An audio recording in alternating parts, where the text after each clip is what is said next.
আচ্ছা, আপনারা এমন কখনো করেছেন যে ২ রাতের জন্য রিসর্ট ভাড়া নিয়েছেন, কিন্তু এদিকে ১ রাত কাটানোর পরে মনে হয়েছে যে না, আর এখানে ১ মুহূর্ত নয়, তাতে টাকা নষ্ট হলে হোক।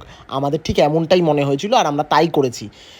আমরা মানে আমি, পৃথাদি আর মনোজিৎ দা ঠিক করেছিলাম যে কোনো একটা নদীর ধারে ২ দিনের জন্য একটু টাইম স্পেন্ড করব। মানে একদম গরমের ছুটিটা ওখানেই কাটাবো। তাই সেই ভেবেই আমরা কিন্তু ডায়মন্ড হারবারের কাছেই পাম ভিলেজ রিসর্ট, নামটা ভালো করে মনে রাখুন, পাম ভিলেজ রিসর্টে আমরা গিয়েছিলাম ছুটি কাটাবো বলে। বাইরেটা দেখে বেশ ভালোই মনে হয়েছিল, ছবিতে যেমন দেখেছিলাম। কিন্তু নদীর নও তো তার আশেপাশে নেই। সেখান থেকে নাকি ৩০ কিলোমিটার দূরে ডায়মন্ড হারবারের গঙ্গা। তারপর আর কী করবে, এইসব দেখে রুমে ঢুকেও তো আরও মাথা খারাপ, কারণ সেখানে গিয়ে দেখি যা রুমের কন্ডিশন আমরা দেখে গেছিলাম তার 1%ও সেরকম নয়। তারপর পুলে নামতে যাব, সেখানেও বিপত্তি।